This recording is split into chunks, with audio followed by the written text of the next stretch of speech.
Hi, I'm Chris Hobdell, Managing Director of the Manx charity, the Archibald Knox Forum. This is the third in the series of films, and it's entitled An Introduction to When is a Knox Not a Knox. This is a very complex subject, and we can only scratch the surface in this talk. There are perhaps 5 different ways that we can show when a Knox is not a Knox. They fall into certain categories of something is very definitely not a Knox, that's objective. Something that is subjective is where somebody has changed the design from what it was originally. And there are ones that are not sure, which is where people have taken Knox's designs and perhaps they've produced it somewhere else. It's still a design by Knox, but it's not for Liberty & Co. Or it could be where it's in the wrong material specified by Knox. So let us look at the first 5. It's number 1 is an outright nothing to do with Knox. And you can see from the images that these 2 pieces that were on eBay recently have absolutely nothing to do with the design of Knox. It's objective, there is no doubt about it.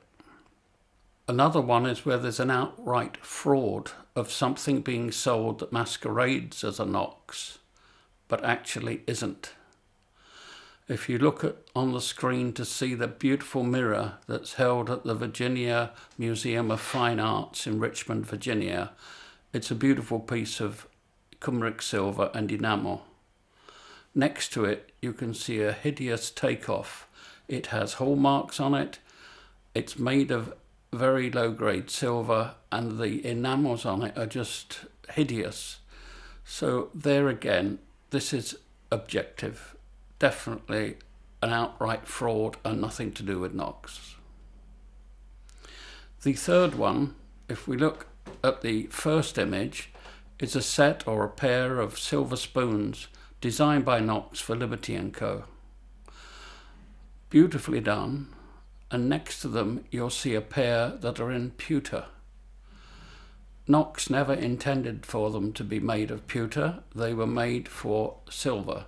And if we look in the Liberty & Co. sketchbooks, they only appear in the silver sketchbook and not in the pewter sketchbook. Therefore, they are a later copy or mould from the original silver design. Still a Knox design, but not what he originally envisaged because it has been produced in pewter. So the design is Knox, pewter is not Knox. So again, that is subjective. It's up to you. If you want a cheap design by Knox in pewter, you can buy them maybe from £50 to £100 and you have a Knox design, but not exactly as Knox wanted it. Then we have another, number 4, where it's been produced by another person other than Liberty & Co. So we can see 2 brooches on the screen. The first is Silver and Enamel by John Millward Banks. And the second is a Liberty & Co., the same brooch. It is model 1115 in the sketchbooks. There are slightly different versions of this, even at Liberty's, so the 2 slightly different sizes is not an issue because there were 2 slightly different sizes. The example on the left of the screen was made by the silversmith John Millward Banks, who had workshops in Birmingham, London, Chester and Sheffield. The hallmarks are for Chester, 1902. At the beginning of the 20th century, there was much poaching of one another's designs. This subject is covered more and is dealt with in the 5th film in the series.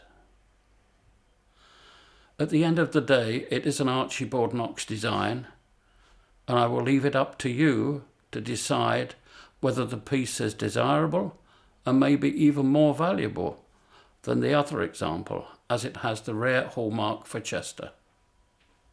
Then we come on to the 5th one, the iconic Bolelin pewter tray or dish. It's model number 044. The purists will want to see just a plain Bolelin, and others will make a cut-off further away from the original plain Bolelin. Since Knox only supplied Liberty & Co., in this case through the Silver Studio, with the design drawings of his pieces, they became the property of Liberty & Co., who could use them in different ways and make changes to them as they wished. You will see the original drawing of the Bolelin, which is held at the University of Middlesex in London and was made for the Silver Studio in about 1902. And next to it, you'll see a plain Bolelin made of pewter, and it's been polished. The next two, you will see in the middle that the triangular shape has been filled in, one with enamel and two with a Moorcroft tile. These are both additions that Liberty have made, and you can decide for yourself, is it still a Bolelin? To me, they look fine. Then we come to the third pair of Bolelins. One has the enamel in the middle. It has 3 feet, circular or elliptical feet, and it's been polished. And the one next to it's not been polished. It has enamel centre and it has 3 straps, so that you could hold it, say, as a cake dish. Again, it's further away from what Knox envisaged. And then we come to the final type of Bolelin. At first glance, it looks like model 044, the Bolelin. But then when we pull away from it, we see that it's on a stand. It's actually called model 0848.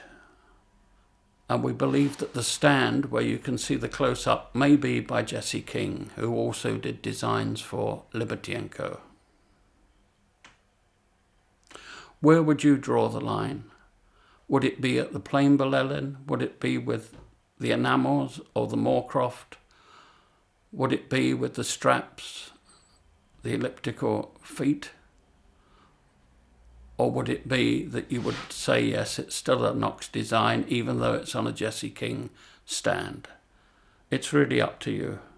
I'm not sure. The last part I want to get across is that when we were doing our exhibition in 2018, the BBC kindly advertised the Archibald Knox Forum on that exhibition, and they showed wonderful example of a photograph of Knox and a beautiful pair of vases. But in the top right of this picture, there is a picture of a clock. It is actually a reproduction that was probably made in the last 5 years, and it was designed by David Vesey. So again, nothing to do with Knox. So I've said, but with tongue-in-cheek, that this is a 6th category.